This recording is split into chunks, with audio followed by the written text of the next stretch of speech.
Welcome to Talk Tickers. Today, we're diving into the Q3 2025 earnings call for Pixelworks, ticker PXLW. All right, let's get right into it. The big question with Pixelworks is, what exactly is this company now? They've just made this huge, massive move, selling off their main business. So is this some kind of brilliant pivot, a real stroke of genius, or is it more of a desperate last-ditch effort?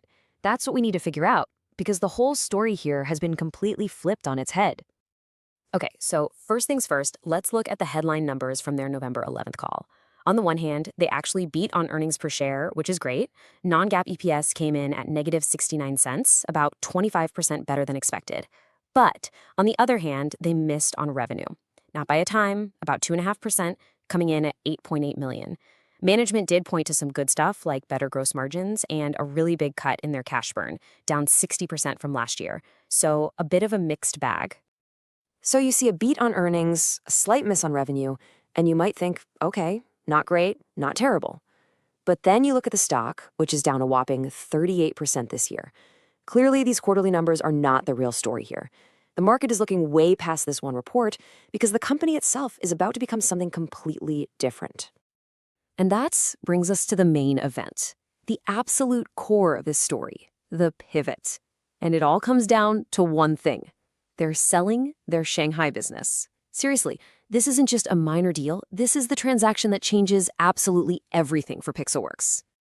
And when we say it changes everything, we mean it. This Shanghai subsidiary, it wasn't just some side project. It was the center of the universe for their semiconductor business. It was the majority of their revenue, their expenses, and their employees. Think about it this way. They didn't just sell off a branch, they sold the entire trunk of the tree. This was their core hardware operation. So how did the CEO, Todd Dionys, frame this? Well, he basically said the board was unanimous that this was the best move for shareholders. He didn't paint it as a retreat, but as a smart, strategic decision. He pointed to the growing geopolitical risks and the tough capital markets in China as the big reasons why they had to do this. Essentially, it was getting too hard to operate there. And he laid out a really clear three-part game plan for why this makes sense. First, unlock value. Get cash out of a risky situation in China and bring it home. Second, get focused. Stop worrying about hardware and double down on what they see as their core strength, high-margin technology licensing. And third, get flexible. Use that cash to strengthen the balance sheet and invest in the future. It's a classic pivot. Trade scale for focus and cash. And what's the prize for all this upheaval? A huge pile of cash. We're talking $50 to $60 million net. After they pay taxes, transaction costs, all of that, that's the cash they expect to have back in the US. That kind of money can totally reshape a company of this size. So just look at the difference here. The old Pixelworks was this capital-heavy hardware company centered in China. The new Pixelworks? It's going to be an asset-light, IP-rich, global licensing business. We're going from tons of employees in Shanghai to a small, scalable team. It's a night and day difference, a totally new company, really. Okay, so if the hardware business is gone, what's left?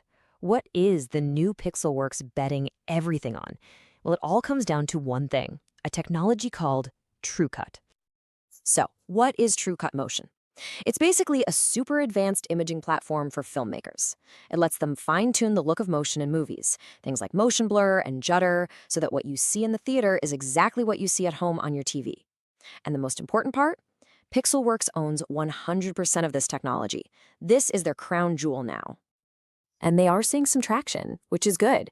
It was used in 3 new movies last quarter. It's going to be featured in the big Universal Pictures movie Wicked for Good.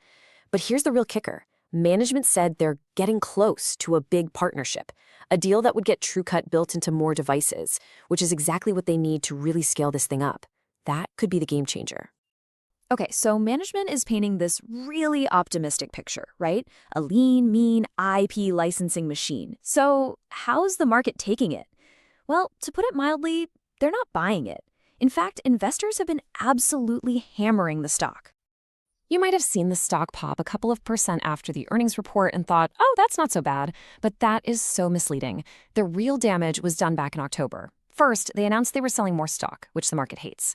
Then, just a few days later, they announced the Shanghai sale, and boom, the stock cratered almost 50% in a single day. The message from the market was crystal clear.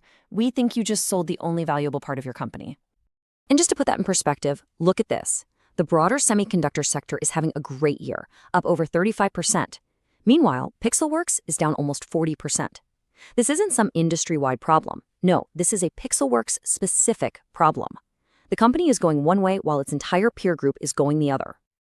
So yeah, the market's verdict is pretty blunt. It's a big wait and see. Or maybe even show me the money. Investors see the cash coming in from the sale, but they have zero confidence that this TrueCut business can actually grow into something that justifies the valuation. They're on the sidelines, waiting for proof. All right, so we've looked at the numbers, the massive pivot, and the market's brutal reaction. Now it's time to put it all together and make our call. What's our prediction? We're initiating coverage with an underperform rating. Look, this was a bold move, and you could even argue it was a necessary one. But the road ahead is just filled with massive execution risk. And as long as that's the case, we think the market's skepticism is completely justified and will keep a lid on this stock.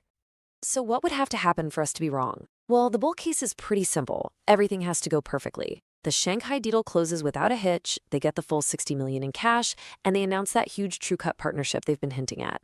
The bear case? Well, that's where things get messy. The deal in China falls apart, the cash burn picks up again, and TrueCut just never takes off, leaving them to slowly burn through their one-time cash infusion. When you look at how we're weighing the factors, it really comes down to two things. 40% is just pure execution risk. Can they pull this off? And another 30% is market sentiment, which is just awful right now. Sure, TrueCut has potential and the cash helps, but that cash just buys them time. It doesn't guarantee success. So that's really the big question you have to ask yourself as an investor. Are you watching the birth of a sleek, high-margin IP company? Or are you watching a fire sale where they just sold off their most valuable asset? Right now, the market has made its choice pretty clear, and we have to agree. The risks here just seem to outweigh the potential rewards. And of course, just a reminder, this is not financial advice.